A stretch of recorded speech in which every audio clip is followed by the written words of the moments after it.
Et bonsoir à tous. Comment allez-vous? Il y a déjà énormément de monde sur le chat. Salut Tim Warnoob, Takerua, Nonosbelt, Wargrim, Fabs, Lex, Kesh, PVT Doobs, Kotimu, Kaiter, Jayan, Nicopara, David, Testosaurus, King of Leo, Miscop, Lincoln, Brax, Blablablou, Shura, salut Mister Lertac, Wildcat, Doc Jackal, El Gastero, Logosh, Zulvo Voodoo, Ribran, John Jack, César, Tiffen et Rambuto. Bonsoir à tous. Comment allez-vous ce soir? Est-ce que vous avez passé un bon week-end? Est-ce que vous avez passé un bon lundi? On devait faire, pour rappel, on devait faire une revue des Battletom Scam ce soir, mais on a eu un petit empêchement, c'est-à-dire que l'invité ne s'est pas rappelé qu'il n'était pas là, quoi. Donc, vous direz tous un grand merci à Martin. Non, je déconne. C'est déjà très sympa pour lui de venir faire les reviews, mais du coup, il était juste pas là, quoi. Donc, elle a un truc de boulot et il s'en rappelait pas et du coup on a décalé, ça sera si je ne m'abuse le 2 octobre. Salut Aléric, salut Chewy, salut Guilhem, merci pour le sub Aléric et d'ailleurs merci à tous les gens qui ont sub depuis le début du mois. Je vais repartir un peu en arrière parce que ça fait un moment qu'on les a pas cités donc je vais vous citer, attention. Merci à Barrick, merci à Nian87, à Amboise, à Holmes92, à Dwarflink, à Free Lemmings, à Ewi, 1001 Cuites, très beau pseudo, merci beaucoup. Cubofig, Vieux Bibli, pardon, Rossint, Bibiu31, Aquator, ADV 1991, Gwinklan, Wargrim qui est dans le chat, merci à toi. 5e mois, Wargrim, exceptionnel. Merci beaucoup pour la confiance. Merci Glorastul, merci Orsiterob Jovial. Merci à Le Gnoll, à Brax, à Le Gnoll qui avait donné il y a 5 jours 5 subs. Merci infiniment à lui.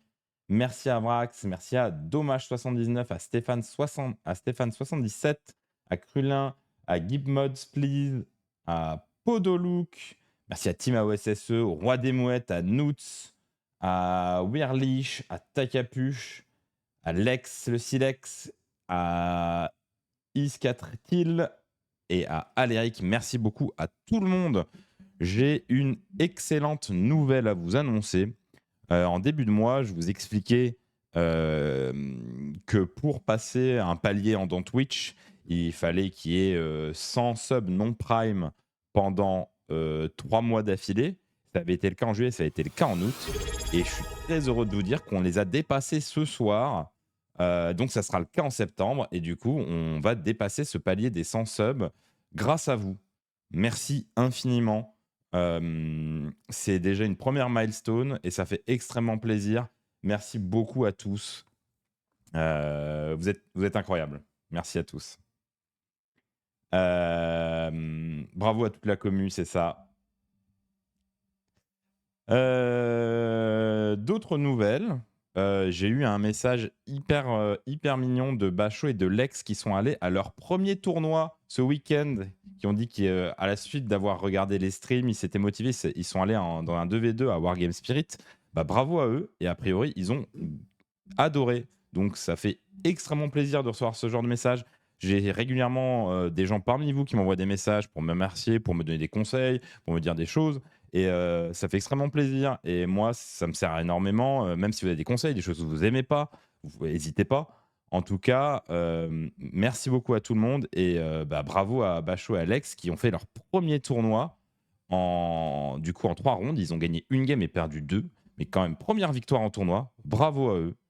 Et ça fait plaisir d'accueillir des nouvelles personnes dans le jeu organisé. C'est génial. Salut Sonic Rocket, salut Illis, salut McMuffin, salut Runewald, salut Nasbrock, salut Frosties, salut Castagnier Eben, salut Dralurt, Il y a un site il y a un site qui regroupe les tournois sur Paris. Pas vraiment le site qui regroupe les tournois, c'est Tabletop Tournament, qui est un site des années, je pense 1990. Mais, mais voilà. Ilis, on a dépassé les 100 ce soir. Merci à tous pour la confiance. Salut Katé. Ça t'a plu, Lex, le tournoi? Salut Zazou. Yes, Ilis. En tout cas, merci beaucoup. Merci à tous. Ça fait extrêmement plaisir. Salut Promo Champi. Donc ce soir, au programme, comme on fait pas Skaven, bah du coup, je voulais vous faire le débrief d'Amsterdam qu'on fera, bien sûr. On va faire le débrief d'Amsterdam en équipe. Il y a énormément de choses très très intéressantes à dire sur la méta en équipe. Merci beaucoup Cornflex pour le sub. Merci Ilis pour le prime. Merci beaucoup. Et du coup, ouais, on le fera. Hein. On va commencer par ça d'ailleurs. On va parler de la méta. On va du coup regarder ça de plus près. Je vous raconterai un peu mon tournoi. Et donc après, on va râler un peu. D'habitude, je pense que je suis plutôt positif sur le stream en tout cas. Peut-être un peu moins en vrai, mais bon, j'ai pas très envie de communiquer des mauvaises ondes sur le stream. Mais il y a un sujet qui me tient à cœur. Et de temps en temps, il faut parler des sujets un peu plus durs. Donc, je me suis dit, je vais vous en parler. Et puis, vous aurez le droit d'être d'accord ou pas d'accord d'ailleurs. Hein, j'ai peut-être tort. Mais du coup, oui, je vais râler un petit peu après l'analyse, etc., etc. Donc, c'est un peu plus tard dans la soirée, dans 30-40 minutes, 1 heure. Quoi. Merci Tassadar pour le sub. Merci beaucoup. Faudrait que tu vires ces annonces sonores quand quelqu'un sub. J'ai l'impression d'être devant une vieille bonne borne d'arcade. Bah, faut surtout que je m'en fasse des customs en fait. C'est juste que ça, c'est les annonces par défaut, David. Après, je peux les baisser si elles sont trop fortes. Tu trouves que les alertes sont trop fortes? Je peux les baisser un petit peu. Hein. Je vais baisser un petit peu. Ça devrait être un peu moins fort. Tu penses quoi des Stormcast en V4 pour les tournois? Je suis nouveau, je me permets de te poser la question. Il n'y a pas de souci, Tekerua, c'est là pour ça. Stormcast, tu as un expert Stormcast juste au-dessus qui s'appelle David. Et c'est très très cool Stormcast. Il y a énormément de choses à faire, des choses très fortes. Les long strikes et condis. Mais sinon, oh là là, le Gnoll qui régale encore une fois. 5 subs tiens offerts. Mais le Gnoll, calme-toi. Calme-toi, c'est très très très gentil. Donc merci, remerciez tous les gens qui ont eu un sub. Remerciez bien le Gnoll pour célébrer les 100. Merci beaucoup, merci infiniment le Gnoll. Salut, j'ai des honteuses manies. Ouais, Stormcast, c'est très cool. Hein. C'est plutôt bon, je dirais. C'est assez polyvalent. Et vous avez des unités qui sont très très fortes en ce moment. Qui vont peut-être prendre un taquet, mais bon, il y a suffisamment de profondeur dans le Battle Tom pour survivre, quoi. Donc, on va parler un petit peu du tournoi. Donc, j'étais ce week-end avec 5 autres personnes que je vais vous présenter à Amsterdam pour un premier tournoi de V4 en équipe. Donc, c'était hyper intéressant. Donc, dans l'équipe, nous avions Damien Avon, donc Gazel, si vous le connaissez, qui jouait Nighthaunt. Nous avions Adrien Bouinours-Taurine, que vous avez déjà vu sur la chaîne. De toute façon, vous les avez déjà tous vus sur la chaîne, en fait. Donc, ça va vous surprendre personne. Qui jouait Magodkin of Nurgle. Vous avez Yorin qui jouait Luminette. Martin qui jouait Ossiark. Et Nicolas Arcane Marin qui jouait Slave to Darkness. Un petit mot sur la compo qu'on avait décidé d'emmener. Au départ, on se posait la question, est-ce qu'on y va sérieusement pour gagner ou est-ce qu'on y va un peu plus cool? Et donc, on a pris la décision d'essayer d'y aller sérieusement pour gagner. Et de ce fait, on devait ramener un Nighthaunt, on devait ramener un Luminette, on devait ramener un Slave to Darkness. C'était un peu nos 3 prérequis. À tort ou à raison. Mais c'était un peu ce qu'on s'était dit. Donc, c'est pour ça qu'on est sur des armées top tier du moment. Avec Nighthaunt qui est très très très loin devant le reste. Luminette qui est à peu près quasi au niveau de Nighthaunt. Donc on a 2 armées qui sont extrêmement fortes et qu'il nous fallait ramener. Ensuite, on a décidé de ramener Nurgle parce qu'on avait un peu besoin d'une liste qui puisse un peu ouvrir. Et quand on dit ouvrir en tournoi d'équipe, c'est une liste qui va du coup être posée en première et qui va un peu se prendre ce qui arrive en face. SBG, c'est un peu un must-have. Oui, je pense Wargame que SBG est très bon. Maintenant, on n'avait pas vraiment de joueurs avec d'affinité SBG dans l'équipe. Et du coup, on a un peu remplacé le rôle de SBG par Nurgle, même si c'est pas tout à fait identique parce que SBG, il score plus facilement que Nurgle. Mais Nurgle tank mieux. Je pense que SBG est plus efficace que Nurgle à scorer. Donc, c'est pas tout à fait identique quand même. Mais c'est un peu tous les deux des listes qui peuvent ouvrir. Même si elles réagissent pas pareil et elles n'ont pas les mêmes contres dans la méta.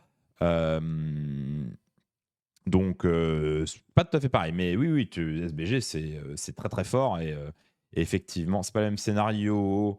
Pas tout à fait les mêmes, mais il y a quand même des similitudes.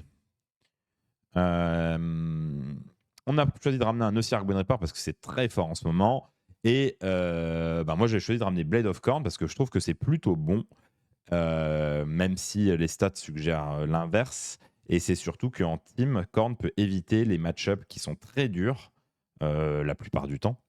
Et aussi, avec Korn, vous bénéficiez de l'effet de surprise parce que quasiment personne n'a joué contre Korn.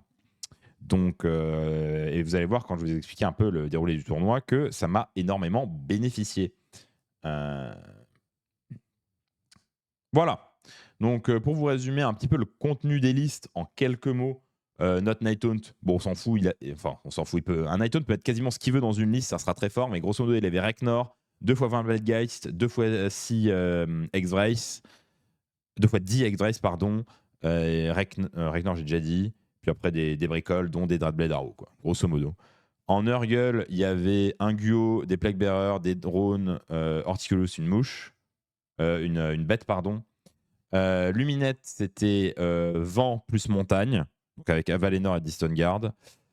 OBR, c'était Catacross, 6 Stalker, 3 Immortis, je crois, et des Cavalos, grosso modo, et des Tarticortes. Chef to Darkness, c'était une liste Be'lakor avec de l'Avarangard, du Knight et peut-être du Warrior, je suis plus sûr. Et Korn, c'est la liste que je joue habituellement, qui est un mix démon humain avec un Fury, des Skull Reaper et des Bloodletter et après des Cordons. Voilà un peu le truc. Merci Brax, merci beaucoup pour les 500 bits. Merci infiniment. On a chopé une émote, je sais pas ce que c'est, mais on a chopé une émote. Grâce au train. Donc je vous la mets dans le chat. Grâce à vous, on a débloqué une émote. Merci à tous. Donc voilà ce qu'on avait décidé de ramener. Comment a-t-on décidé de faire les pairings? Ce qu'il faut savoir, c'est qu'on jouait sur 2 scénarios. Et nous, les pairings, c'était extrêmement simple. Comme on a considéré que on n'avait pas l'expérience nécessaire et le recul pour connaître assez bien les match-ups armés contre armés, on s'est concentré sur pairer sur les scénarios. C'est-à-dire qu'on s'est dit, toi, tu préfères tel ou tel scénario, on va te mettre sur tel ou tel scénario. Et après, une fois qu'on sait contre quoi il peut tomber, là, on peut affiner. Mais c'est tout ce qu'on a fait pour les pairings, c'est on s'est contenté d'envoyer les gens sur des scénarios qui leur plaisaient. Et ensuite d'affiner directement au moment des pairings, lorsqu'on avait choix 1, choix 2, là, on décidait en fonction de ce qui était le mieux pour la personne ou pour la suite du pairing. On n'a fait aucune matrice avant d'y aller. Et parce qu'en fait, les matrices, en ce moment, c'est trop compliqué à faire. Hein. Personne a... Bon, déjà, moi, j'ai un avis un peu biaisé sur les matrices, qui est que je pense qu'on les fait mal dans la sphère du jeu compétitif en équipe. Maintenant, c'est mon avis. Hein. Il y a plein de gens qui ne le partagent pas et qui ont... D'ailleurs, toutes les équipes des Worlds font ça de manière classique. Et moi, je trouve que c'est une mauvaise manière de faire, mais je suis tout seul. C'est-à-dire que toutes les équipes au monde trouvent que c'est une bonne manière de faire. Donc, c'est peut-être moi qui ai complètement tort. Mais en tout cas, c'est mon avis. Et du coup, là, on n'avait fait aucune matrice, rien du tout. Et les pairings étaient uniquement faits par Martin et moi en live, avec quand même une demande sur les scénarios, lesquels ils préféraient, est-ce qu'ils étaient à l'aise ou pas. Et après, on paierait avec juste ces infos-là. Hello, the AM question. What team were you in? Merci beaucoup, The AM question, qui a priori a joué contre nous. Merci beaucoup. All these nuts. Was a really cool round. Thanks. Donc voilà un peu comment on a pairé. Et ça s'est pas trop mal passé. Donc on va passer un peu sur les pairings. Donc la ronde 1. Bon, de toute façon, on peut regarder les placings d'abord. On finit deuxième en gagnant toutes les rondes. Ce qui était plus ou moins un objectif. Enfin, l'objectif, c'est toujours de finir premier, bien sûr. Hein. Donc, objectif raté pour le finish premier. Mais on a gagné toutes les rondes. Vous allez me dire pourquoi, si vous avez gagné toutes les rondes, vous ne finissez pas premier. C'est parce que c'est un événement qui était sur les points en premier. Donc là, Hammer Time, qui a fini premier, a fait plus de points au total que nous. C'est pour ça qu'ils sont premiers. Ils ont fait 10 points de plus que nous. Donc c'est pour ça qu'ils sont premiers et bravo à eux. Belle perf. Belle perf des Belges. Du coup, nous, on finit deuxième avec une perf que... on va en parler au moment d'expliquer un peu les pairings. Ouais, Wargame, on pourra en parler un moment sur un live à voir. On va parler des pairings et on commence avec le pairing de la ronde 1. On va essayer de nous retrouver. Voilà. Donc le pairing de la ronde 1, c'est un pairing contre, il me semble, la deuxième équipe allemande, si je ne m'abuse. Et c'est le pairing qui nous a donné le plus de fil à retordre. Je pense que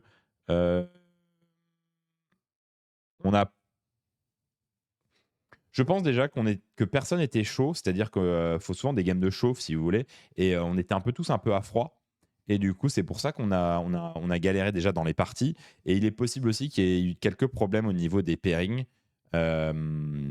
notamment parce que moi, je me suis trompé sur l'évaluation de ce que certaines listes pouvaient faire. Je vais vous en parler un petit peu plus. Et donc, il y a eu des miss-pairings, ce qui n'est pas étonnant en début d'édition, hein, bien sûr. Hein.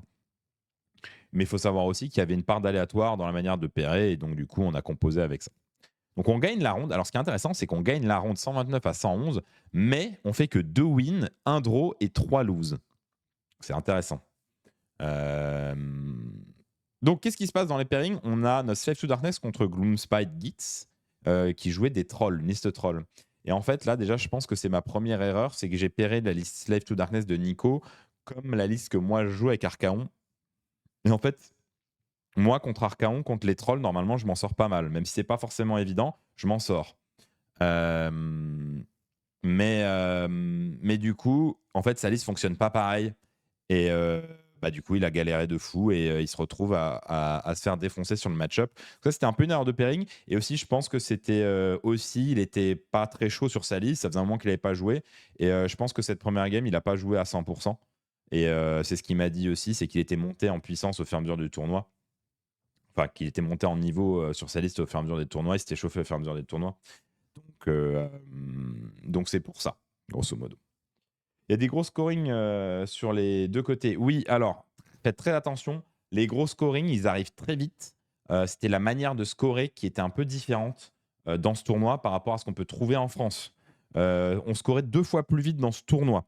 C'est-à-dire qu'un 40-0, c'est potentiellement un 15-5. Potentiellement, parce que si on dépasse, c'est ramené à 40. Donc, si ça se trouve, c'était plus. D'accord ? Mais par exemple, un 38-2, je pense que c'est un 15-5 en scoring français. D'accord ?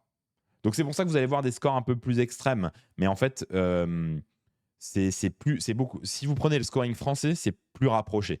Donc, ça serait un 15-5. Ici, ça serait probablement un 12-8. Vous voyez ce genre de choses. Donc, prenez en compte quand même, quand vous allez lire les scores, que c'est amplifié. Pour le deuxième pairing, Lumi contre OBR, c'était un pairing voulu parce que Martin a des clés contre Luminette avec Catacross qui donne un buff de save et l'anti-tir. Et je crois, il me semble que c'est sur cette game qu'il y a eu un petit fait de jeu. Il y a 2 Endless Spell Luminette qui ont tué Catacross. Une Gravetide et un Purple Sun ont tué Catacross. Voilà. Donc, ça change un petit peu la donne. Voyons. Mais ça arrive, hein, l'effet de jeu, ça arrive. Mais du coup, je pense que ce pairing est bon. Alors, il est bon dans le sens où, pas dans le sens où on gagne fort le match-up, mais dans le sens où on arrive à neutraliser Luminette, ce qui est toujours très bon. Voilà. Donc, neutraliser Luminette, c'est toujours une bonne chose. Même un 25-15, ça va hein, contre Luminette. Hein. Faut pas se leurrer. Hein. Mais sur le one-shot de Katakros, si ça se trouve, Martin pouvait gagner le match. Bon, ça arrive. Lumi contre Soulblight. Vous allez voir que Yorin en Lumi a fait des scores pas ouf. Et ça, c'est de ma faute. Parce que je pense que je l'ai pairé comme un Lumi full vent. Et lui jouait Lumi vent et montagne. Et je l'ai beaucoup pairé comme s'il pouvait jouer facilement sur beaucoup d'objets. Ce qui est moins le cas en vent et montagne. En fait, vent et montagne aime bien jouer, je pense, sur 3-4 objets. Et du coup, il a galéré un peu plus pendant tout le week-end parce que je l'ai pairé sur du 6 objets. Donc ça, c'est un peu de ma faute. Après, on a beaucoup discuté. Il n'y a pas de problème avec Yorin. C'est juste que c'est pour ça que vous allez voir qu'il n'a pas forcément perfait aussi bien qu'il aurait pu. Salut Spiros. Ouais, César, c'est pour ça. Grosso modo, je pense que s'il avait été sur une liste full vent, il s'en serait beaucoup mieux sorti. Salut Simon. Donc voilà, c'est pour ça qu'il a perdu face à Soulblight. Je pense qu'on était sur un 6 objets. Et sur 6 objets, Soulblight est fort, mais en théorie, un Lumi full vent peut le tenir. Mais là, un Lumi vent plus montagne, bah forcément, il était un peu en galère. Et là, faut pas oublier que vous voyez qu'il y a 16 points d'écart. Mais grosso modo, ça fait, je pense, un 13-7 en scoring à OSFF. Voire. Non, ça doit même faire un 12-8, je pense. Donc bref. Toujours est-il que c'est pas un aussi gros écart. On a Adrien qui a fait un draw avec Nurgle contre OBR, ce qui est un bon résultat, puisque c'est souvent notre liste de défense, donc c'est la liste qui doit tanker, qui doit en prendre plein la tronche. Et il nous a libéré le match-up d'OBR qui était dur. De mémoire, c'est un Nagash, ouais, c'est un one-drop Nagash Kiavalos. Donc c'est quand même un match-up assez dur. Et il arrive à emporter un draw dessus, donc on était plutôt content de ce résultat. Et ensuite, derrière, moi, je mets 40-0, mais c'est uniquement parce qu'il connaît pas Korn, en fait. Et du coup, c'est un Stormcast Eternal qui joue double pack de Fulminator. Donc, tout son jeu, c'est de charger avec la cave. Et Korn, c'est hyper bon contre la cave. Et du coup, bah, sanction directe. Donc, ça, c'est parce qu'ils connaissaient pas. Donc, c'est un gros mispairing de leur part. Et il faut jamais pairer ça là-dedans. Et lui-même ne connaissait pas Korn. Et quand tu connais pas Korn, c'est très, très, très, très dur. Et ensuite, Night Taunt, Motribe, Night Taunt, il a fait un gros pogo au centre et il n'y avait plus d'Ogre après. Hein. C'était très, très, très, très, très, très létal. Donc voilà, pas de surprise.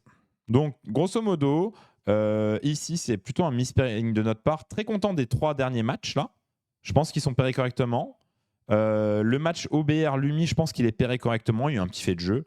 Et le match de Yorin, ça, c'est. Je pense qu'on n'a pas ramené la bonne liste, malheureusement.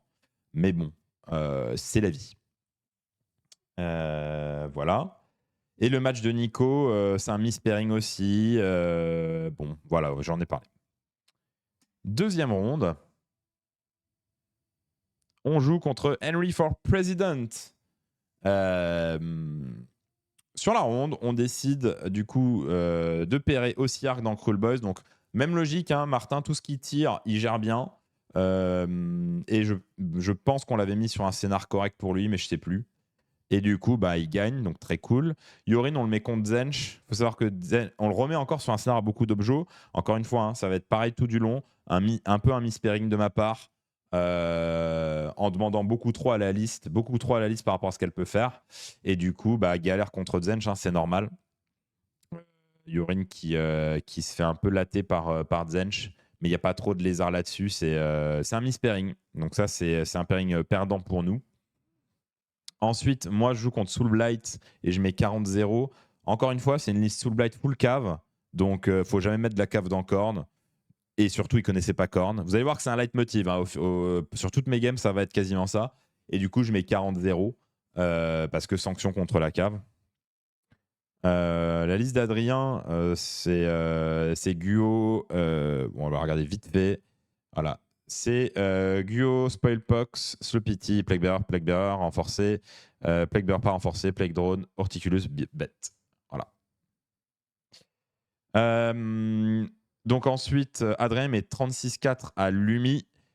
C'est une liste qui gère pas mal le tir, hein, la liste d'Adrien. Donc il a réussi à faire ça. Et surtout, il me semble qu'il y a eu erreur de la part du Luminette qui s'est full mis en château. Et du coup, il a rendu malade quasiment tout ce qui était en face. Donc c'est mort assez vite. Je vais contre Teclis, Windcharger, Sentinel, Windmage, Spade, Riverblade. Une liste qui est excellente. Mais je pense qu'il a dû faire une petite erreur de château contre Nurgle. Donc, surtout que déployer en château contre un mec qui bouge de 4, bon, voilà. Bon, de 5, ok, mais c'est même mentalité. Ensuite, on a Nico qui joue contre Nightone, c'était un sacrifice. Nightone, c'est toujours un sacrifice et qui va nous chercher 4 points. On était content qu'il nous ramène 4 points parce que c'est dur, hein, de ramener des points contre Nightone. Il faut savoir que ça correspond en France à un 14-6. Donc 14-6 ramené contre Nightone, on est très très heureux, hein, de ce résultat en fait, hein, en France, hein. Et ensuite, petite contre-perf de Damien qui met entre guillemets que 28-12 contre Sylvanette. Le joueur Sylvanette qui a priori ramené Alariel et Beltanos et le Warsong dans la partie. Et donc forcément, il a fallu les tuer un peu plus. Donc petite contre-perf Nighthaunt sur le match-up qu'il est censé écraser beaucoup plus fort. J'ai pas vu la game. Le seul débrief que j'ai eu de Damien, c'était qu'il y a eu beaucoup de choses ramenées, dont Alariel, Beltanos, etc. et des grosses charges. Ça peut arriver. Voilà.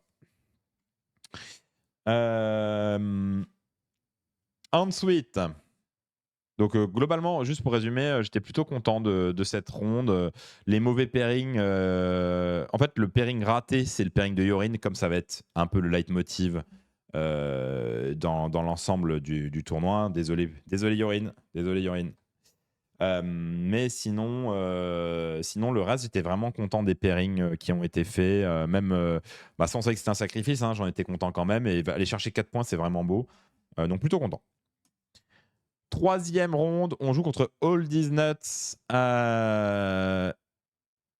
Et du coup, on redonne Nighthaunt à Nico, qui prend de l'XP et qui va chercher 10 points cette fois, hein. 10 points, c'est. Je pense que c'est genre un 13-7, voire. Ouais, ça doit être un 13-7. Avoue-le, tu sabotes les pairings des autres LRL pour rester le Elf King. Non, non, pas du tout. J'ai saboté les pairings de Yorin, désolé, hein, mais ouais. Bon, bref, on a déjà parlé 15 fois. Donc, on a Nico qui prend 10 points, très content de ce résultat. Prendre 10 points à Nighthaunt, c'est très très fort. Est-ce que tu peux expliquer en quoi Korn sanctionne particulièrement la cavalerie? En fait, la cavalerie, il faut qu'elle charge pour faire mal. Et Korn, il peut empêcher de charger en Murderless temps. Donc, si tu charges pas, tu fais pas de dégâts. Donc Korn, il kill la cavalerie. Vous pouvez voir les listes sur l'événement, mais il faut un compte BCP payant. Si vous voulez des listes en particulier, je peux vous les montrer. Après, je vais pas toutes les faire. Sinon, vous pouvez les demander sur le Discord. Si vous voulez demander sur le Discord, je vous les posterai. Du coup, on remet Adrien avec Nurgle contre Lumi et il s'en sort très bien.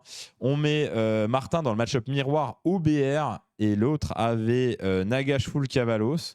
Donc GG à Martin qui a réussi à aller chercher 40-0 contre un Nagash Cavalos. Salut Adrien. T'as bien aimé jouer contre OBR et LRL tout le week-end? Ce qui a fait que ça, hein. Il a fait que du LRL et OBR. Ici, on a Damien qui met un 40-0 à Sob. Hein. C'est pas dur. Hein. Enfin, c'est pas dur. Attention, mais c'est un match-up très favorable pour Nighthaunt. Donc, il arrive, il a tué 2 géants sur un tour et l'autre sur le tour 2 ou 3, et puis c'est fini, quoi.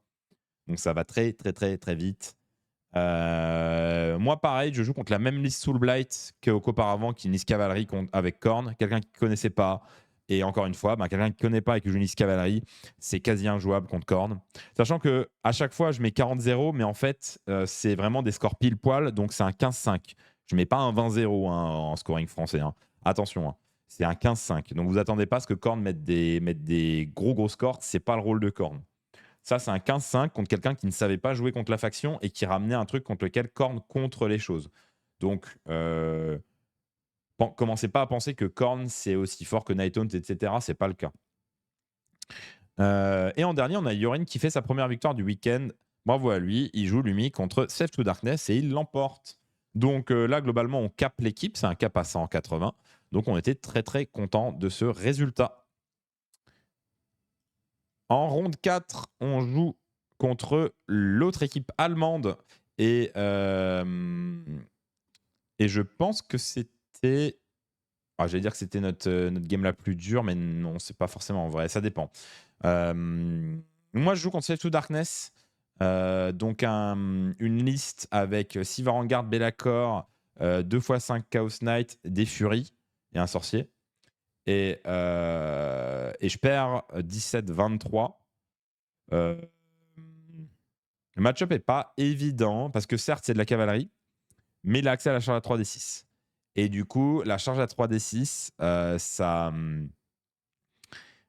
rebat un petit peu les cartes. Ça donne des options de jeu. Parce que vous pouvez être beaucoup plus loin pour permettre de ne pas se faire engager et charger quand même. Donc ça rebat un petit peu les cartes, la charge à 3d6. Et les furies, si vous n'arrivez pas à les tuer, et moi j'ai pas de tir, donc il faut que j'aille taper. Et en fait, grosso modo, s'il fait un 3+, les furies s'en vont. Il a les 3 packs de furies, il a fait ses 3+ à chaque fois. Ce qui du coup lui permet de scorer plus. Et donc j'ai mené toute la partie sur le T5, il marque 10 et je marque 6 je crois. Et du coup il me dépasse et il marque un 23-17. Bravo à lui, bien joué. On a Martin en Osiar qui met 40-0 sur une liste Nurgle.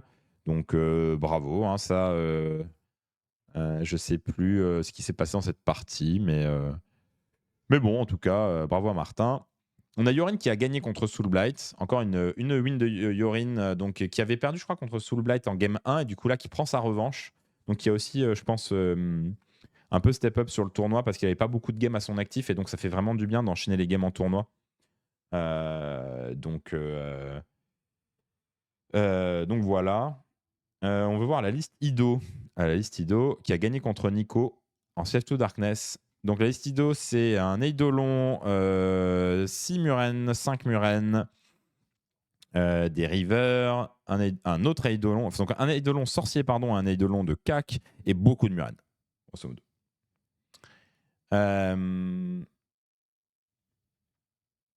Donc, Nico qui se fait un peu surprendre par Idonet.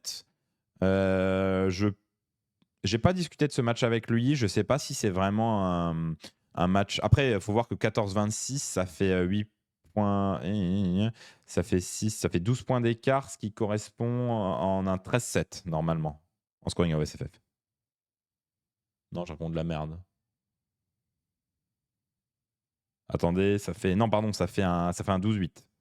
Donc, c'est pas si écarté, mais il faudrait que je débriefe avec lui pour savoir si le match-up était pas bon ou s'il a pêché, ce qui est possible aussi. Hein, ça peut surprendre Idonet. Donc, surtout qu'on n'a pas l'habitude de jouer contre. Qu'est-ce que tu penses de Ogre en team quand on n'en voit pas beaucoup? Je pense qu'Ogre en team, c'est fort. Après, ça joue un peu comme les trolls et à voir si les trolls sont pas meilleurs. Je sais pas. Ensuite, on a Adrien qui perd 40-0 contre Ossiark Bone Reaper. Et il partait sur le match-up. On savait que ça allait être très compliqué pour lui. Mais la liste de Colin nous embêtait. C'est une liste avec 3 catapultes, Arcane, des Death Rider et le Lich Cavalos. C'est une liste qui nous embêtait un peu. On l'a envoyé au casse-pipe et il n'a pas réussi à aller chercher quelques points. C'est un peu dommage, mais bon, c'est un peu la vie. Et surtout, le scoring est très punitif. Donc ça se trouve, c'était un 15-5 en format français, mais bon. Et on a un match-up Night-Out. Et Damien, il a été a priori le meilleur sur les 4+. Hein, voilà, 40-0, la sanction tout de suite. Donc on finit par gagner 139-101. Donc on était... Alors, relativement content sur les pairings. Je pense que ça, il y a un monde où je peux la gagner. Mais c'est serré de toute façon. Ça, on était content. Ça, à rediscuter, j'étais pas sûr. Le match-up de Adrien, c'est peut-être le pire, celui qu'on n'aurait peut-être pas dû faire.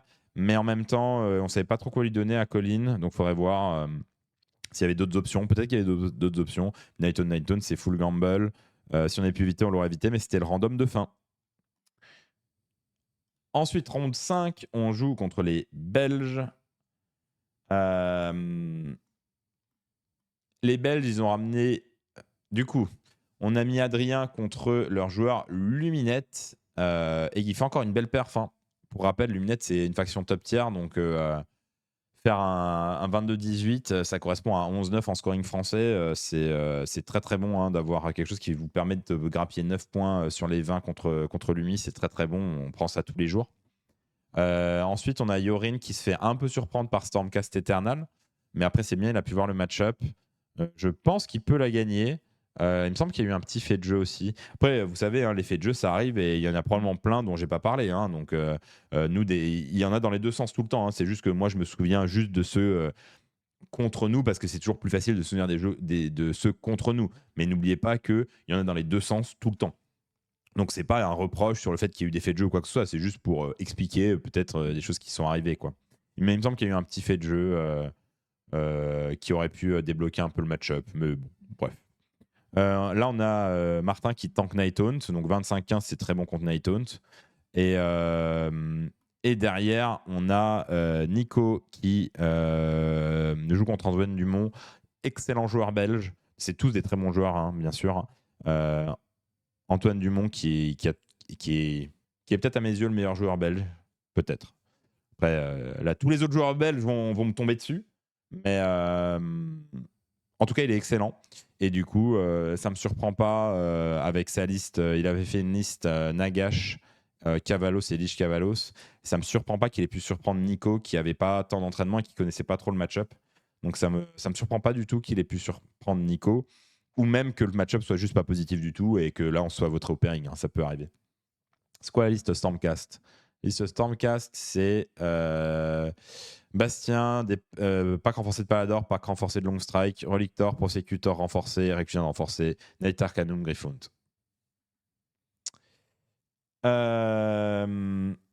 Antoine top 3. Bon, au moins, t'es à moitié d'accord, Spi. Ah, mais j'ai peut-être entièrement tort. Hein. Je connais pas assez la méta belge pour avoir un vrai avis. Hein, mais bref, c'est un excellent joueur en tout cas. Mais il y avait beaucoup d'excellents joueurs de toute façon. Et ensuite, on a les deux derniers match-up. On a Spi qui affronte Damien. Et probablement le seul match-up qu'il voulait pas, je crois que c'est ce que tu m'as dit, Spi, le seul match-up que tu voulais pas, c'était Nighthaunt. Et il a Reknor. Damien, il a envoyé Reknor dans Archaon. Reknor a mis 15 PV à Archaon. 15 PV à Archaon. Reknor tout seul. Complètement éclaté, Reknor. Hein. J'espère que tu as apprécié. T'as bien aimé Reknor, Spi? 15 points de vie. Je sais pas si vous vous rendez compte. 15 points de vie Reknor dans Archaon. Dans mon livre, c'est la stat. Non, je crois pas, non. Il m'a pas respecté. Non, il t'a pas respecté. À moi, quand j'ai vu, genre, je crois que j'étais à mon tour 2, j'ai vu Archaon mort, j'étais oh là, ça va être dur pour Spi, là. Hein. Ah ouais, ça a carnagé. Hein. Il y a eu un gros pogo au centre. Ouais, ça a carnagé. Et moi, je joue contre Nico Rassos, qui jouait Zench et qui découvrait Korn. Et du coup, qui forcément a fait des erreurs liées au fait qu'il découvrait Korn.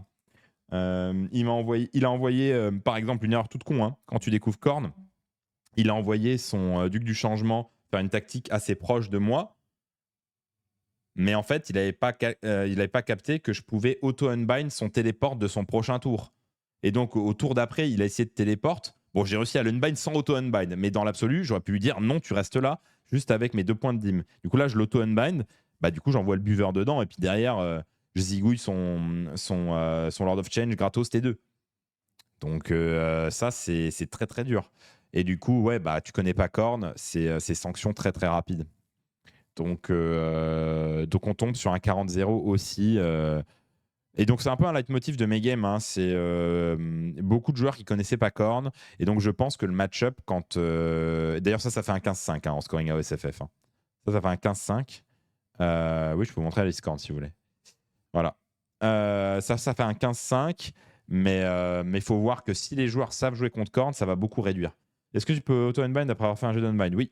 Puisque c'est des réactions, tu les ordonnes comme tu veux. Et je peux même, s'il cible une unité chez moi, je peux faire l'anti-sort à 5+ du décor, puis tenter d'unbind, puis dépenser 2 points de dim. Donc c'est cool. À vous, tu savais où se trouvait la carte d'accéder au pairing. Pas du tout. Juste, je suis meilleur au hasard, hein, c'est tout. Hein.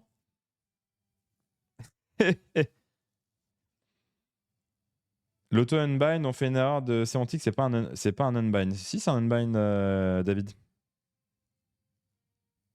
C'est complètement un unbind.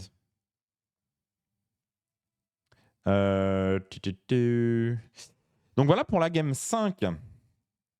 Non, c'est une ability qui unbind. Mais qu'est-ce qu'il me dit? Tu vas me forcer à ouvrir le PDF Corn, c'est ça que tu es en train de me dire? Oh là là, putain.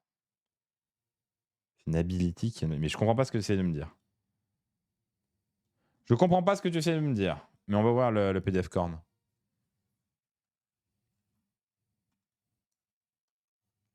Ah, je suis désolé, hein. Attendez, faut que je vous zoome ça. Mais c'est complètement écrit. Ah putain, ça lag, excusez-moi. C'est complètement dit. This spell is unbound. Hein. Si ça, c'est pas un auto-unbind, je sais pas ce qu'il te faut, David. Hein. Franchement, je sais pas ce qu'il te faut. Hein. Ou alors, je sais pas ce que tu essaies de me dire, mais ça, c'est clairement un auto-unbind. Hein. Bref. Ouais, mais c'est pas la même ability qu'un unbind classique. C'est pas une core ability de ton sorcier qui unbind, parce que tu peux pas tenter de unbind avec ton sorcier qu'une fois. Oui, si tu veux, mais ça reste un auto-unbind. C'est juste pas le sorcier qui le fait. C'est Korn lui-même qui le fait. Donc voilà, et du coup, on finit deuxième derrière les Belges qu'on bat sur la dernière ronde, mais on les bat pas assez. Il aurait fallu qu'on marque 140 pour leur passer devant. Ou peut-être 139. Mais 139, ça se serait joué au deuxième tiebreaker qui est le scoring capé. Et du coup, ils auraient peut-être quand même battu. Donc il aurait fallu faire 140, grosso modo, pour finir premier. Mais en tout cas, GG à eux. Gros GG. Merci Elfie pour le prime. Le tournoi était très, très, très sympa. Très bien organisé, comme toujours à Amsterdam. C'est Tom Megans qui organise le tournoi. C'est la même personne qui organise les Worlds, qui a organisé les Worlds depuis 2 ans. Depuis 2 ans, tout simplement. Et du coup, c'était très bien organisé. On a été le bilan du tournoi pour l'équipe, ça a été, je pense, très, très, très positif de faire ce premier tournoi en équipe parce qu'on avait vraiment, sur l'ensemble des joueurs là qu'on avait, on avait vraiment. Merde, c'est pas ça, c'est ça, pardon. On avait vraiment une disparité en termes de parties jouées parce que par exemple, Adrien, Yorin et Nico et même Martin avaient joué, je pense, 6-7 parties chacun. Donc on avait quand même 4 joueurs qui avaient très peu joué. Et on avait Damien et moi qui avions beaucoup joué. Et du coup, le fait de faire ce tournoi, je pense que ça a été extrêmement, extrêmement bénéfique. Est-ce que je pourrais poster vos listes sur Discord? Ouais, Fabs, n'hésite pas juste à poser la question sur Discord, comme ça, quand j'ai fini le live, je le verrai et je les mettrai. Je les mettrai une fois que le live sera fini. Donc très très positif comme retour de tournoi là-dessus, parce que ça a permis vraiment de prendre beaucoup d'XP. En fait, je trouve qu'on prend quand même beaucoup plus d'XP en tournoi que sur des premiers match-up, entre guillemets, que sur des match-up un peu de training. Même si on peut s'entraîner très correctement avec quelqu'un, voire mieux qu'en tournoi, c'est pas forcément évident, surtout en début de version. Et donc enchaîner les games, c'est quand même très bénéfique. Ouais, David, on le savait au tout début. Hein. C'était dans le règlement de départ que c'était au point. Il n'y avait pas de problème avec ça. Hein. C'était le règlement depuis le départ. Hein. On avait le règlement depuis un mois. Hein. Aucun problème. Question bête, Sérafon est bon en équipe. Bah, Martin aurait un avis dessus et je pense qu'il dirait que Sérafon est bon en équipe, oui. Maintenant, moi, je connais pas assez la faction pour avoir un avis éclairé dessus. À première lecture, je dirais que oui, mais la faction, je l'ai jamais joué, j'ai jamais joué contre. Donc c'est très très très très dur pour moi d'avoir un bon avis dessus. Mais je dirais que oui. Alors, vous voulez savoir les Suisses, c'est quoi le nom de l'équipe des Suisses? Vous savez? Thierry, si tu connais le nom de l'équipe, je peux aller regarder, mais sinon, je sais. Je ne suis pas sûr. Bob, ah bah, ils ont fait 9e. Donc ils ont fait 2 cappings et après des games plus durs. Toc. Ah oui, ils ont fait un capping, ils ont joué contre les Belges, donc contre les gagnants. Ils ont joué contre Snake Eye Deal, qui ont fait un beau finish aussi. Donc des teams pas évidentes du tout. Ils ont joué contre Sect of Monk, qui ont fini 6. Donc en fait, grosso modo, ils ont fait 3 défaites, mais ils ont fait 3 défaites contre les premiers, les 4e et les 6e. Ce qui est pas déconnant, hein. Et après, derrière, ils ont fait un capping. Ah non, ils n'ont pas joué la dernière, je crois, parce qu'il y avait un bail. Ah oui, je crois qu'ils n'ont pas joué la dernière et donc ils ont eu auto-capping. Ah, c'est con ça. Ça fait chier de ne pas jouer la dernière. Après, en même temps, s'il y a un match à ne pas jouer, c'est la dernière, comme ça vous rentrez plus tôt. Mais ouais, c'est chiant quand même de faire un tournoi à 4 rondes. C'est vraiment chiant. Donc ils finissent 9e. Mais ils ont joué des bonnes teams et du coup, je pense que c'est vraiment plaisant. Non pas que jouer les mauvaises teams, c'est pas plaisant, etc. Mais si tu veux progresser, c'est toujours mieux de jouer les gens meilleurs que toi, les gens les meilleurs possibles. C'est comme ça que tu progresses. Donc c'est toujours plus intéressant. Voilà. Sinon, qu'est-ce que j'ai d'autre à dire sur le tournoi? Pas grand-chose. Le tournoi était très cool. Qu'est-ce qu'on peut vous dire? Rien. Bon, je pense qu'on a fait le tour du tournoi. Je pense qu'on a fait le tour du tournoi. Et du coup, avant de passer à la deuxième partie du stream de ce soir, je vais faire une micro-pause toilette. Je reviens dans 1 minute. Donc, je vous laisse entre vous pendant 1 minute. Discuter. J'arrive. Je reviens. Qu'est-ce que je peux vous mettre en attendant? Je peux vous mettre ma liste. Voilà, je vous mets ma liste en attendant. Comme ça, vous avez ma liste. Et je reviens dans 2 minutes. À tout de suite.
Heureux.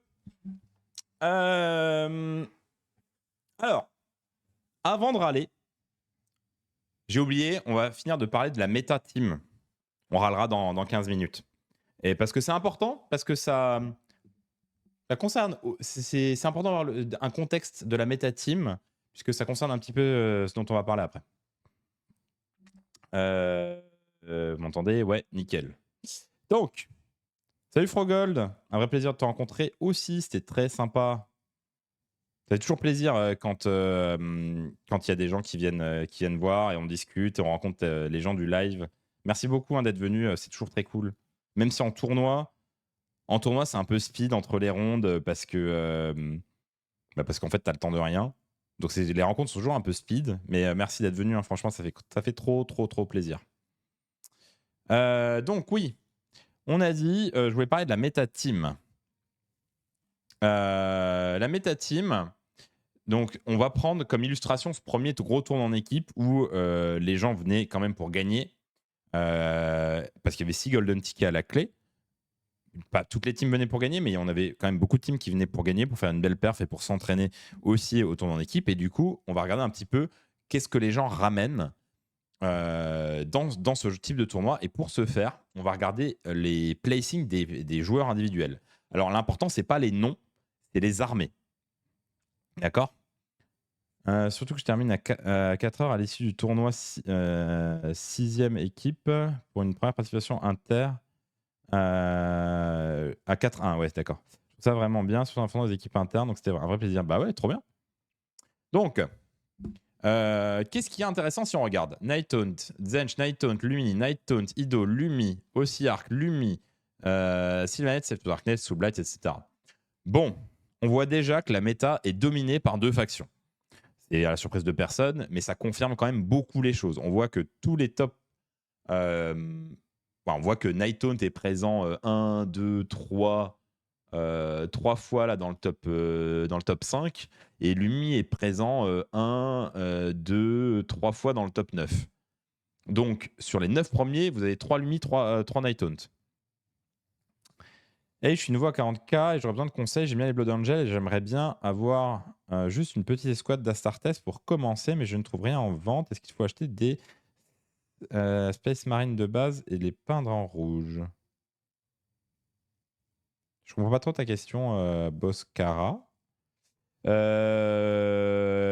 ah si, pardon, je comprends ta question. Je pense que oui. Alors moi, je suis pas expert 40k, mais je pense que tu peux prendre des Space Marine.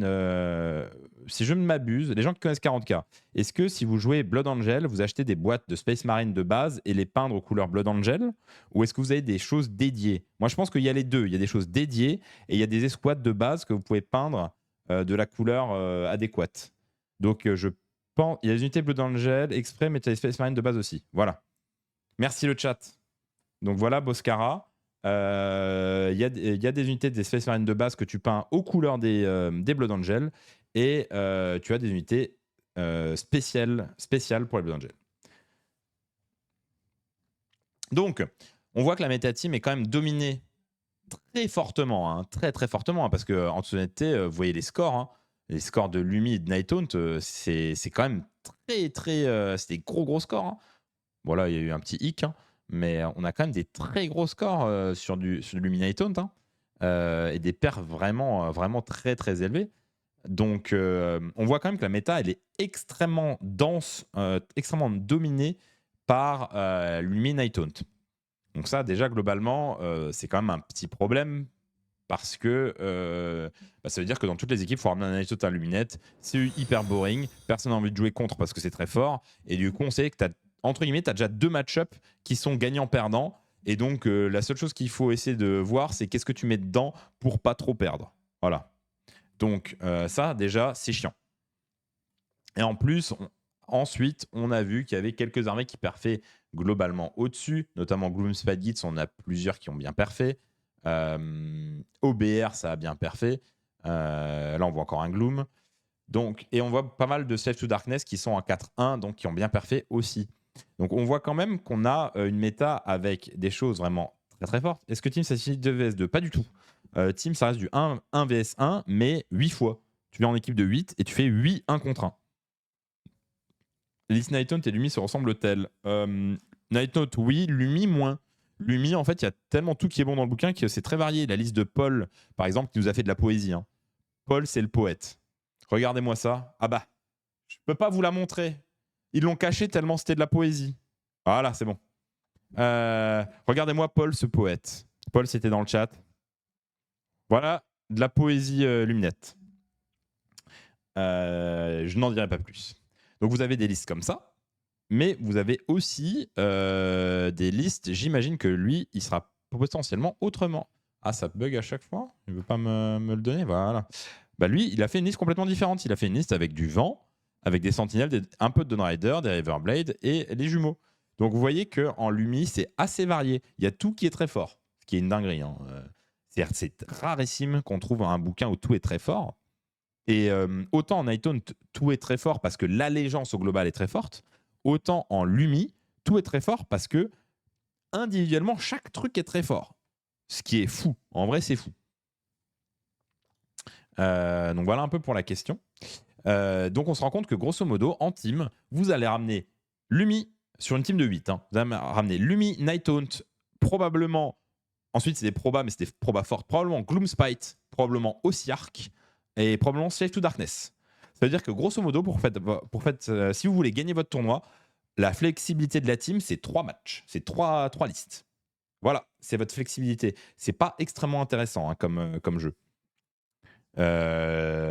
Alors, et j'ai pas parlé de Zench. Zench, c'est très fort aussi. Donc, souvent, on va le vouloir aussi. Ce qui vous donne et on veut potentiellement SBG, mais qui peut remplacer Zench éventuellement. Donc, vous vous rendez compte qu'on va très vite au bout des armées qui sont très fortes. Et donc la méta team, elle est un petit peu chiante en ce moment parce que on joue sur un jeu qui n'est pas patché. Hein. On joue sur un jeu qui est sorti, qui a été assez peu testé. Faut savoir que je sais pas combien de games ils ont fait à Games Workshop, mais je pense qu'en une semaine de release mondiale, il y a plus de games joués que eux ils en ont joué sur tout le développement du jeu. Donc forcément, là on a combien 14, on a 1 mois, 2 mois, on a 2 mois presque et demi de data. Il y a eu beaucoup plus de choses jouées. Donc là pour l'instant, on joue à un jeu très imparfait qui n'est pas forcément l'idée de la V4. Ce qui est très intéressant parce que ça m'amène au sujet suivant. Ça m'amène au sujet de râlage.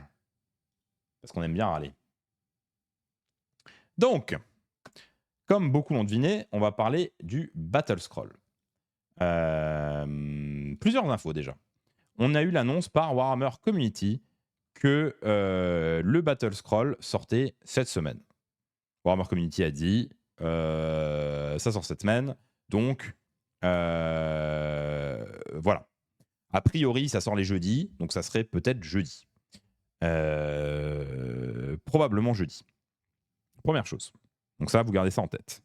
Vous gardez aussi en tête ce que j'ai dit sur le fait qu'on est dans une méta pré-patch, dans une méta qui est un peu dégénérée, qui n'est pas vraiment le vrai jeu. Et c'est d'ailleurs vrai, si vous regardez tous les jeux vidéo, il y a toujours un patch assez rapide sur le jeu avant que le jeu soit considéré comme vrai. Considéré comme vrai. Non, vous pouvez jouer au début à des jeux, mais si vous regardez des jeux qui sortent, en général, il y a toujours un gros premier patch et le jeu devient instantanément mieux après le gros premier patch. Et après, c'est des plus petits patchs. C'est souvent le cas. Donc, ça, c'est le premier élément. Deuxième élément, on a eu info samedi,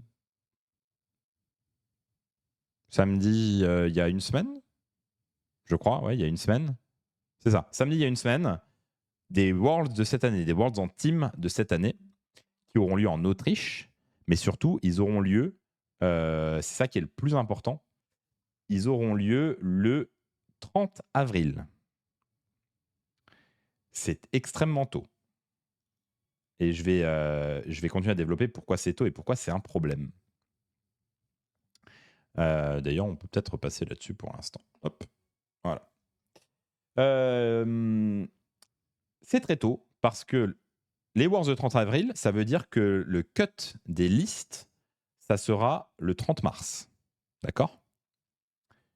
Le corollaire, c'est que il a été décidé que pour choisir le capitaine de l'équipe de France qui va donc amener son équipe aux Worlds cette année, on regarderait le résultat de la Ligue 1, match aller plus match retour, ce qui est très bien.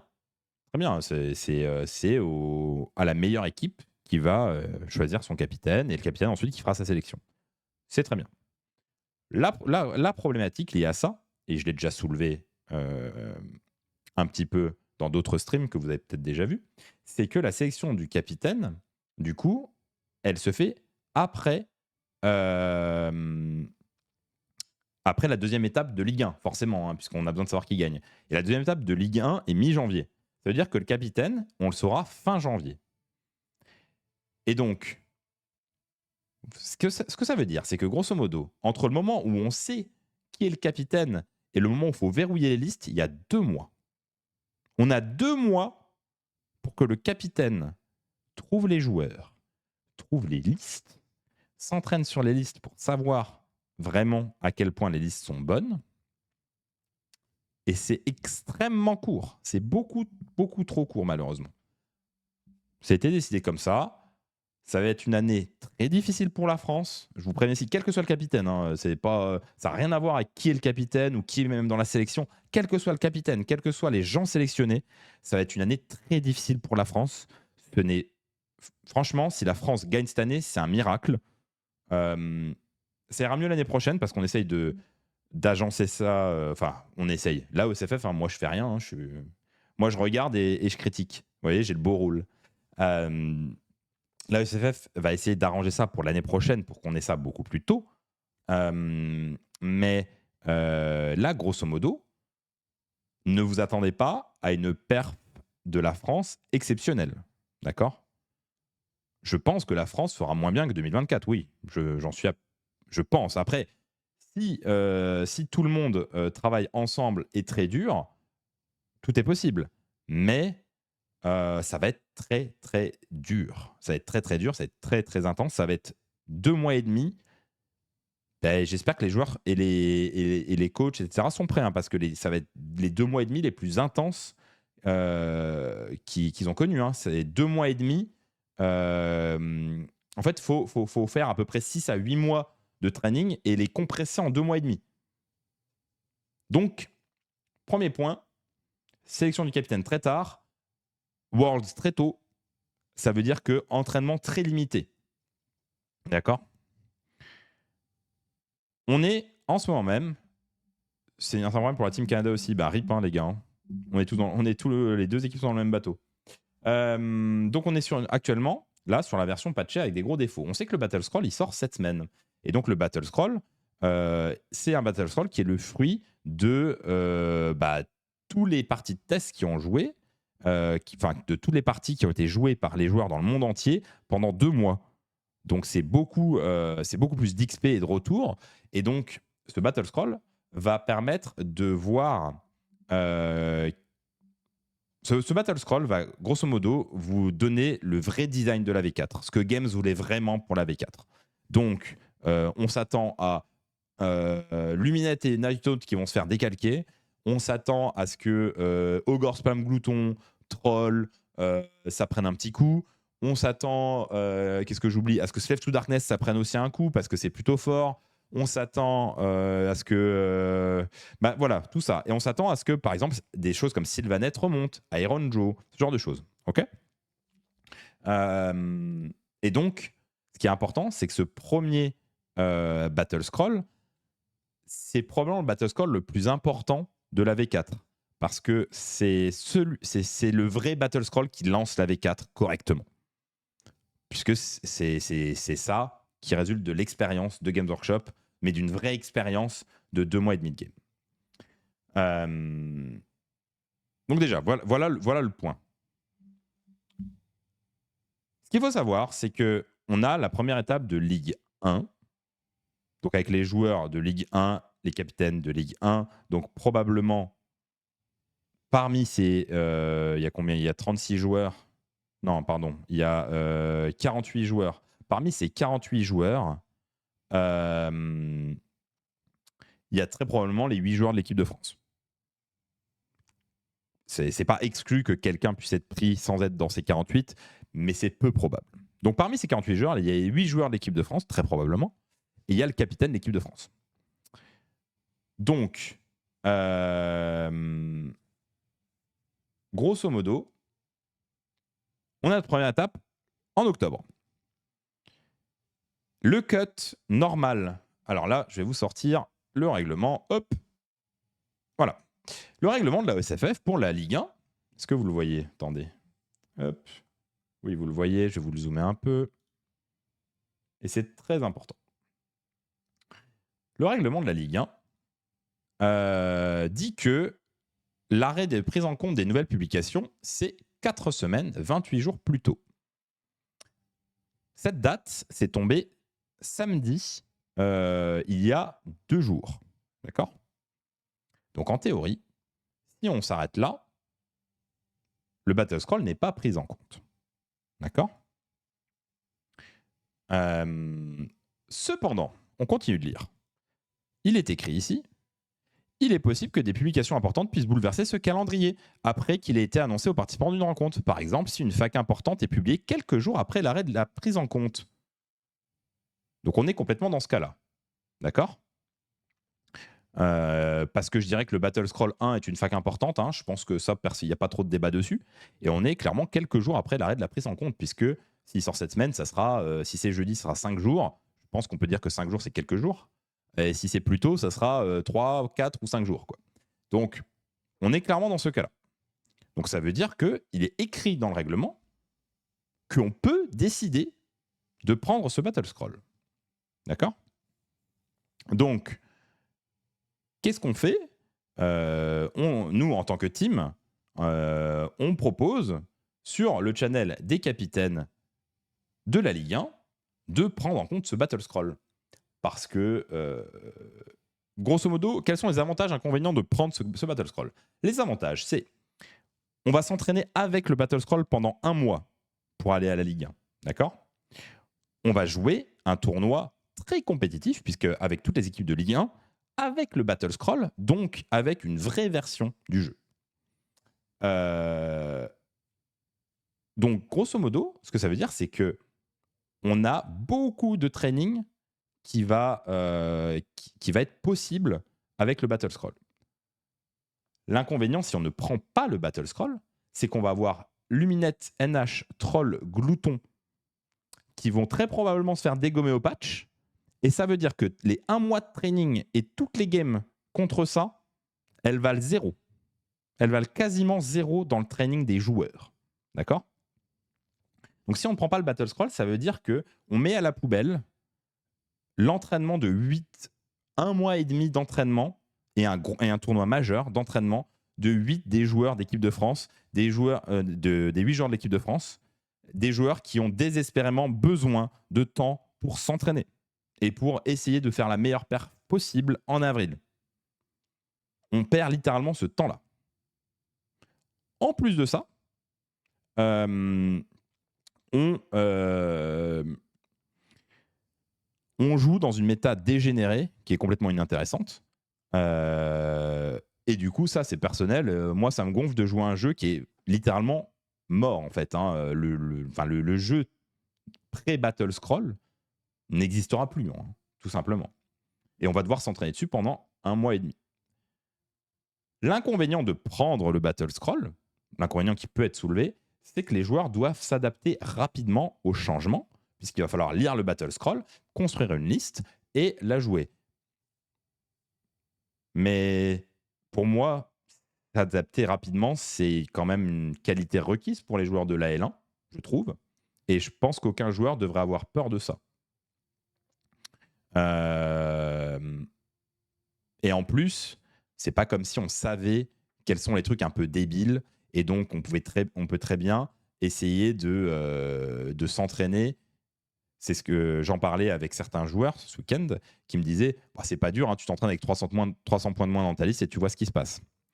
Donc, grosso modo, pour moi, l'inconvénient qui est oui, il n'y a pas beaucoup de temps ensuite pour faire les listes, c'est un faux problème puisque les bénéfices d'entraîner l'équipe de France sont bien plus importants que juste oui, on s'est gouré dans une petite liste parce qu'on n'avait pas vu ça. Bon, bah voilà, c'est la vie, quoi. J'en ai discuté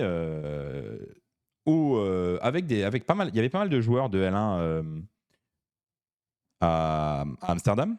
Et du coup, j'en ai discuté avec pas mal de joueurs de L1 de différentes teams. Et la plupart des joueurs auxquels j'ai parlé, ils ont très envie de jouer le Battle Scroll. La plupart des joueurs. Pas tous. Il y avait des joueurs qui n'avaient pas envie. Mais la plupart, ils étaient très chauds de jouer avec le Battle Scroll. Et donc, du coup, nous, notre team demande sur le channel des capitaines est-ce qu'on peut décider collectivement de jouer avec le Battle Scroll ? Une demande, moi, qui me semble légitime. Suite à ça, on a eu 3 capitaines qui nous ont répondu qu'ils étaient contre. Ce qui ne me surprend qu'à moitié. Pourquoi ? Quel est l'intérêt ou pourquoi est-ce qu'on voterait contre ? La seule et unique raison de voter contre l'inclusion du Battle Scroll, c'est la peur d'avoir des listes moins bonnes, d'avoir une moins bonne préparation pour la première étape de la Ligue 1, et donc de faire une contre-perf à la Ligue 1, et du coup de ne pas réussir à avoir le capitanat de l'équipe de France. Mais est-ce que le fait que le Battle Scroll va sortir si tard ne va pas biaiser les performances en équipe et avantager seulement ceux qui ont eu la chance d'avoir le temps de s'entraîner pendant les derniers jours, alors qu'avec la version jouée depuis 3 mois, tu peux voir qui est la meilleure équipe et qui mérite d'aller en EDF? Durandier, en fait, déjà, là, il y a 1 mois et demi de training. Et aussi, surtout, ce qui est important, c'est que l'EDF perf, ou c'est qu'il y ait l'équipe qui ait trouvé tous les glitches qui n'ont pas lieu d'exister et qui n'existeront pas dans le futur, qui ont trouvé tous les glitches et qui s'en servent au maximum, qui perf. C'est ça la question, c'est est-ce que tu veux que ta sélection d'équipe se fasse sur une version glitchée et sur celui qui a trouvé le plus de trucs débiles, ou est-ce que tu veux que ça se fasse sur la compétence, la rapidité de réaction, et en plus, est-ce que tu veux que ça entraîne les joueurs? En plus, vous perdez pas mal d'adversaires potentiels qui voudra traîner sur l'ancienne version du jeu à part les joueurs de Ligue 1. Oui, c'est ça. Donc, grosso modo, la seule raison de voter contre, c'est parce que les capitaines qui votent contre ont peur d'être désavantagés par le Battle Scroll. Et donc moi, grosso modo, comment je conçois le truc, c'est extrêmement simple, je vous le résume en une phrase. Les capitaines qui sont contre, ils placent l'obtention du capitanat au-dessus de l'intérêt de l'équipe de France. Et moi, je trouve que c'est un problème. Je trouve que c'est un problème. Mais apparemment, la partie là du règlement, on va la sauter. Et puis, du coup, on va jouer sans Battle Scroll. On va train sans Battle Scroll. C'est pas grave, hein. Moi, c'est juste que ça me saoule de jouer sur un jeu qui ne sert à rien et qui n'existe pas, qui n'existera pas. Mais bon, c'est la vie, on fera comme ça, on va ramener des trucs débiles et puis on verra qui est le plus con. Hein. A contrario, est-ce que la meilleure équipe, c'est pas celle qui peut s'adapter rapidement et qui justement a le temps de s'entraîner? En gros, investissement, intelligence de jeu. C'est mon point de vue. Maintenant, c'est pas le point de vue de tous. Mais justement, et je ne fais que faire l'avocat du diable, que c'est intéressant. Tu dis que les capitaines qui ont voté contre ont peur. Ça pourrait être l'inverse aussi. Ceux qui votent pour peuvent avoir peur d'un système qui ne leur va pas. Peur d'un système qui ne leur va pas. Peur de quoi? De la méta actuelle? Oui, oui, je suis d'accord qu'on pourra avoir peur de se dire on n'arrive pas à jouer Naito de Illuminate et du coup voilà. C'est un peu tiré par les cheveux, mais ça peut s'entendre. Moi, je pense que c'est évident que la bonne solution, c'est de prendre la nouvelle version du jeu, mais forcément, comme il y a un enjeu pour cette team personne, c'est là où tu risques d'avoir des gens qui vont placer leur team, leur rôle au-dessus de l'équipe de France. Oui, c'est ça.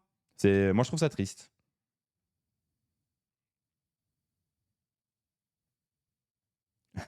Salut Sam. Le plus con, c'est Mister Za, on n'a pas besoin de faire de L1 pour ça.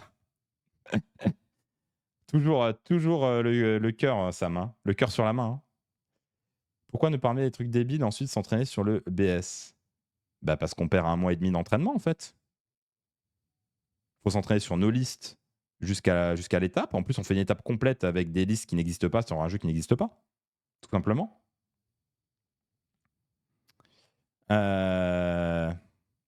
Bon voilà, c'était mon coup de gueule. Il fallait que ça sorte. Je trouve ça complètement débile et je trouve que ça va déjà être très compliqué pour l'équipe de France et on perd 1 mois et demi de training. Après, ça aurait été mieux de faire votre vote après l'apparition du Battle Scroll. Il n'y a pas eu de vote, hein. Il y a juste eu trois capitaines qui ont dit qu'ils étaient contre. Et ça s'est arrêté là. Ça a été tranché ensuite par le président de la ESFF qui a dit qu'on ne le prendrait pas.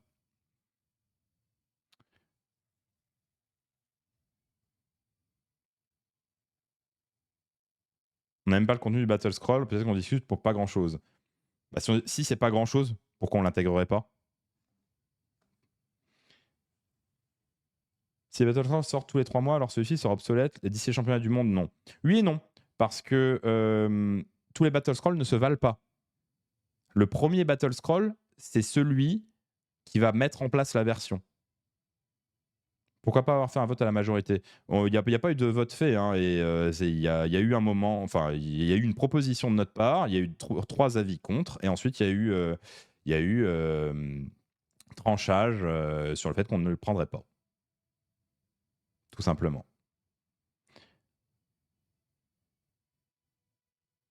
Il va falloir modifier le règlement par rapport à son impression en mettant des bornes.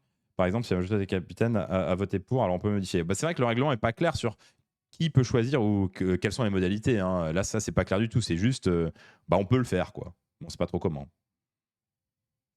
On est prêt à vous accueillir au milieu des pierres dorées. J'ai pas la ref, Fabien.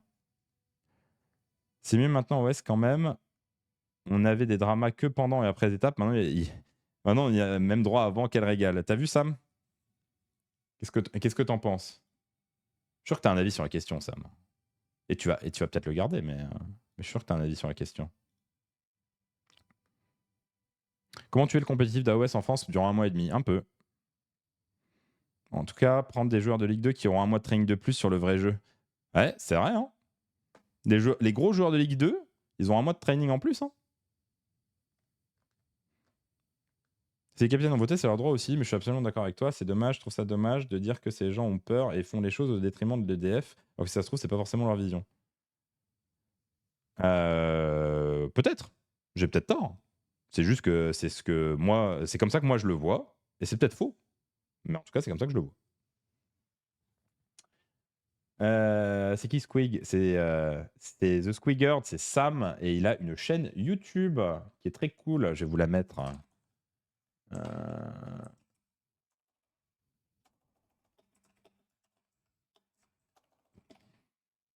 Hop. La chaîne YouTube de Sam qui est très cool. N'hésitez pas à aller la voir.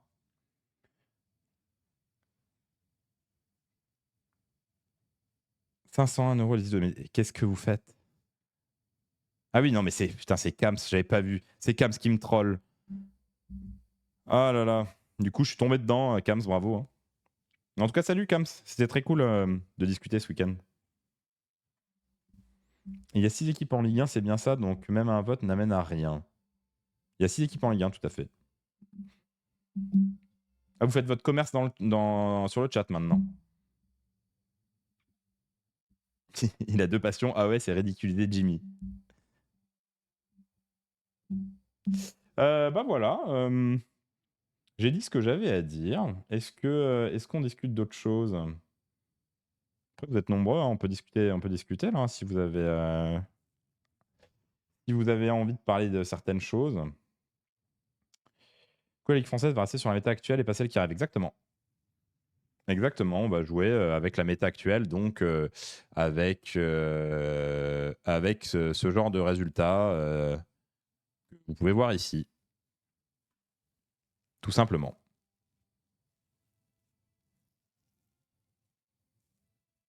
Un avis à froid sur les armées de Renonce Caven. Aucune idée, je les ai pas lus. Je sais pas du tout. On regardera ça plus tard. Quels sont tes prochains tournois? En fait, prochain tournoi, c'est la Ligue 1 en fait. Parce que ce week-end, je fais un training avec l'équipe. Week-end prochain, je suis pas à Paris. Et le week-end d'après, j'ai rien. Ce qui est incroyable. Et du coup, j'ai la Ligue 1 après. Vraiment pas fou alors, il va y avoir toujours la même compo, zéro fun. Ah bah ça c'est sûr. Le fun sera absent. Mais après, tu peux pas demander à ce que une compétition de Ligue 1 soit fun. Ça, c'est pas ça que je prêche, tu vois. Parce que c'est une compétition pour aller en capitaine de l'équipe de France. Donc, c'est normal. Enfin, j'ai pas de problème avec ça. C'est comme ça, c'est comme ça. C'est plus la perte d'un mois et demi de training, quoi. Qu'est-ce qui pourrait faire remonter IG avec le Battle Scroll? Bon, des baisses de points, je dirais. Hein.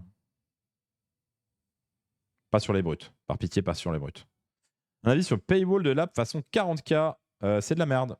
Les règles devraient être gratuites. C'est mon point de vue depuis longtemps et toujours. Les règles devraient être gratuites parce que pour moi, les gens ont un budget alloué à leur hobby et quand ils achètent des règles, c'est des figurines qu'ils n'achètent pas. Donc, c'est pas vraiment de l'argent perdu pour Games si jamais ils vendaient moins de règles. Donc pour moi, le paywall, il est non seulement inutile, mais en plus destructeur parce que ça empêche les nouveaux de venir dans le jeu. Ça empêche les gens qui regardent des armées de se dire ah telle armée a l'air cool à jouer donc je vais l'acheter parce que vous pouvez pas avoir les règles. Et si vous faites le calcul, si on fait une moyenne, grosso modo, l'app elle va vous coûter 360 € par an si vous voulez tous les Battle Tomes. C'est colossal, 360 € par an. C'est énorme, ça n'a aucun sens. Donc oui non c'est terrible. Quels sont les changements attendus pour le Battle Scroll qui détruisent Nighthaunt et Luminette? Les streams, tu vas devoir rester sur le pré-patch. Non, je resterai pas sur le pré-patch, hein, je m'en fous. Hein. Moi, je jouerai post-Battle Scroll. Hein. Les lives seront post-Battle Scroll. Hein. Je ferai du training avec l'équipe pré-Battle Scroll, mais les lives seront post-Battle Scroll. Hein. Et c'est bon. Hein. Tu verrais ton équipe favorite, Spoon? Non. C'est extrêmement dur à l'heure d'aujourd'hui de savoir qui est favorite parce que c'est une nouvelle version, c'est quasiment un nouveau jeu. Et du coup, c'est très, très, très, très dur de savoir qui est favori parce que bah, toutes les cartes sont rebattues, en fait. Donc, non, il y a bien malin est celui qui sait qui gagnera. Franchement, n'importe qui peut gagner. N'importe qui peut gagner, ça va être... En vrai, ça va être cool. Hein. C'est juste très triste qu'on joue pré-Battle Scroll. Ouais, le prix, c'est un truc de fou. Hein. Le prix, c'est une dinguerie. Hein. 360 € par an. Vous êtes des malades. Hein. L'ambiance est bonne pour cette L1. J'aimerais pas être l'arbitre. Oh, wait. Tu seras là à l'étape, Simon?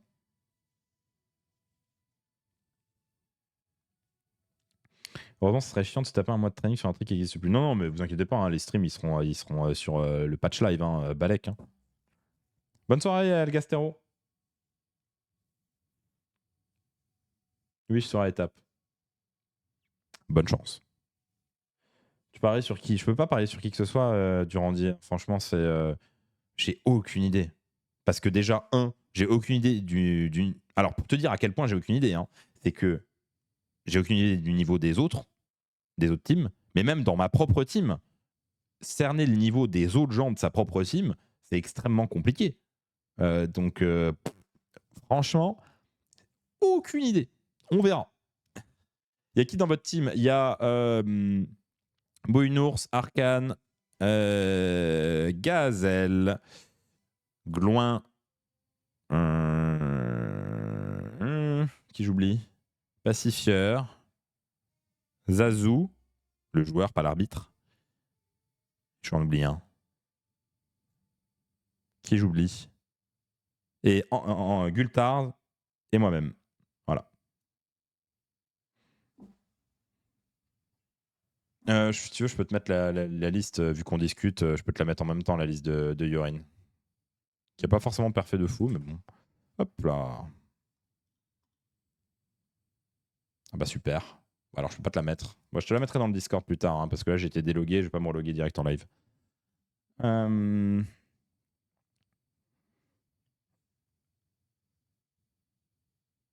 Mais n'hésite pas à la redemander sur le Discord. Espace où la première étape à Lyon? Avec les Lyonnais, vous entraînez sur TTS ou IRL? IRL, on fait des trainings IRL. Moi, avec des joueurs comme ça, vous devriez remporter la victoire et quasiment que des joueurs EDF. Franchement, c'est...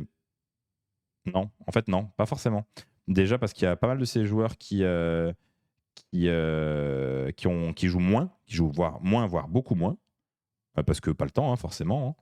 Hein. Je peux faire ça et me reloguer, hein, si vous voulez. Hein. On va faire ça. Pourquoi ici il m'ennuie? Bizarre ça quand même. Hein. Ah, il faut aller chercher mon mot de passe et tout. Oh, c'est compliqué. Hein. Oh, les démarches, hein. Je raconte pas. Faut que je fasse gaffe à rien montrer en live. Après, vous allez avoir mon identifiant BCP. Hop. C'est compliqué. Hein. Ok. Voilà. Vous avez la liste maintenant. Le lien du Discord, je vais vous le mettre. Hop. Hop.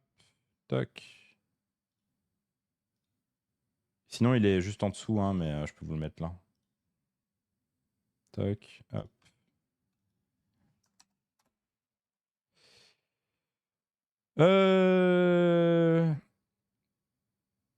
Ce qui est aberrant avec le fait de cacher les War Scrolls sur l'app, c'est qu'on a l'impression que Game Workshop ne sait pas que des sites illégaux ultra connus vont quand même diffuser la règle. Tout à fait. On n'en parle pas ici, mais tu as tout à fait raison. Tu penses qu'il y aura dans le protocole des changements sur le BT Scaven? Je pense pas. Je vois pas trop la raison. Remarque peut-être, parce qu'en fait, ils peuvent peut-être se servir des parties jouées en Scaven sur l'index pour changer des trucs qu'ils n'aiment pas dans le Battle Scroll. Donc c'est possible, peut-être. Si on fait des coquilles, ouais, aussi.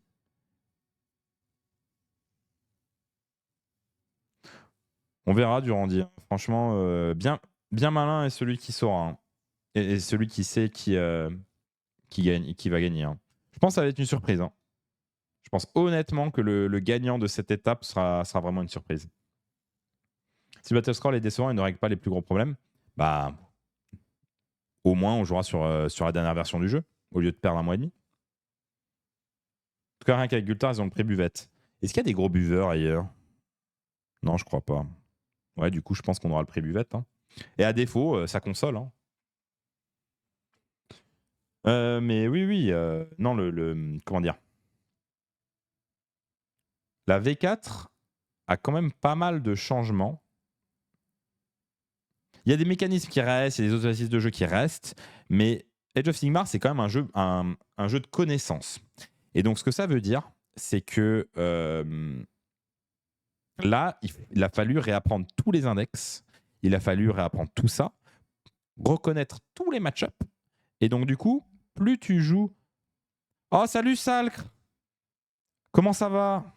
Je sais pas si tu sais, on a beaucoup parlé de toi ce week-end à Amsterdam. Ça a été mentionné. J'espère que tu vas bien. Je viens de rentrer chez moi. J'espère que ça va. Triste de pas être venu. Bah, on était tous tristes que tu sois pas là. Hein. On est tous très tristes que tu sois pas là. Force à toi.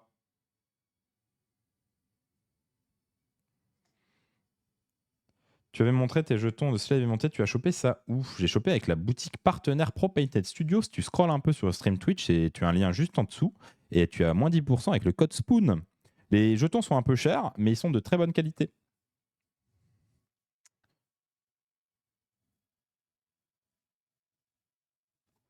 Bah, ça fait plaisir de te voir sur le chat.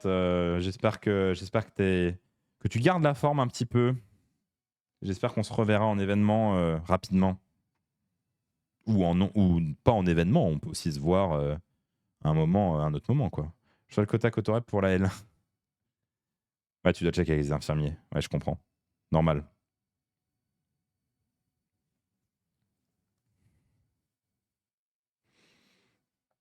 Mais en tout cas, t'étais dans les esprits ce week-end de tout le monde. Tom a parlé de toi au briefing de départ et au briefing de fin. Tu étais dans les esprits de tout le monde tout le week-end. Tu nous as manqué. Et donc, force à toi. On espère que ça va aller mieux très vite pour toi. L'événement n'était pas le même. Il était très bien, mais il n'était pas le même sans toi. Est-ce que j'ai d'autres choses intéressantes à vous dire? Le lit m'appelle, bonne soirée. Bonne soirée, PT Dubs. Bonne soirée.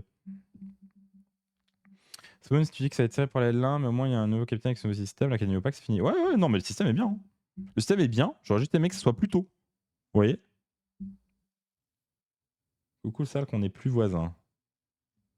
J'ai pas la ref, César. Mais si Sal a la ref, c'est le principal. Bah voilà, je pense. Je sais pas si on va s'éterniser. Est-ce qu'on a des choses intéressantes à dire sinon? Parce que là, on est nombreux. Est-ce que vous voulez qu'on parle d'un truc? Est-ce que vous avez des questions? Il y a quoi comme sortie sur Warhammer Community? Qu'est-ce qu'on a? On sera jamais d'accord, mais ou plus tard. Rien compris, David. Est-ce qu'on a vu... Ah oui, si, on va avoir des previews le 5 octobre. Très hâte. Une nouvelle figurine. Très hâte. Mais je crois qu'on n'a pas grand-chose. Hein. Bah, il y a le Battle Tom Scaven, hein, mais c'est tout. Hein. J'aimerais jouer Zench. Est-ce que tu auras des pistes à me conseiller? Ouais, il y avait plein de listes cool Zench hein, au tournoi. Hein. Hop. Il y avait plein de listes cool Zench. Hein. Celle-là, qu'est-ce qu'elle jouait? Oh, mais il m'ennuie, lui. Bon, Voilà. La plupart des Zen jouent Kéros et un Duc. Et ensuite, après, tu ponctues un peu comme tu veux. Donc, c'est la liste là qui a fait la meilleure perf. Tu peux t'en inspirer, mais après, le mieux, c'est quand même de tester sur table et puis de moduler en fonction de ce que tu aimes. Et donc, là, il y avait 20 aura, 20 pink, 20 blue, 10 blue, le changelin, 3 screamers, un pack renforcé de flamer, un chaos spawn pour le sort. Mais donc, n'hésite pas à reprendre ça, à le tester. Et à aviser. Pourquoi le spawn? T'en as besoin pour le sort qui génère un spawn, t'as besoin de l'avoir dans ta liste, tu le payes. Tu penses quoi de Skaven depuis le Battle Tom d'ailleurs? J'ai pas encore lu le Battle Tom, je suis désolé, faut que je lise, j'ai pas eu le temps. En fait, il est sorti samedi. Hein. Rappelez-vous qu'il est sorti il y a 2 jours, hein, le Battle Tom. Donc, je l'ai pas lu encore. Salut Magnus, merci beaucoup pour le sub. Merci beaucoup. On a la nouvelle version Lord of the Ring. Je connais pas du tout Lord of the Ring, mais a priori c'est un bon jeu. Donc si vous y jouez, tant mieux pour vous. Plaisir. Je vais garder pour le fun mon nouveau style pour que tout le voit. J'avoue que j'ai vu sur Twitter ton nouveau style, ça change vraiment le visage, bizarrement. Hein. On dirait pas, mais ça change vraiment ça change beaucoup le visage. Ça donne un visage très sérieux. Je dirais presque que ça te va pas, c'est trop sérieux.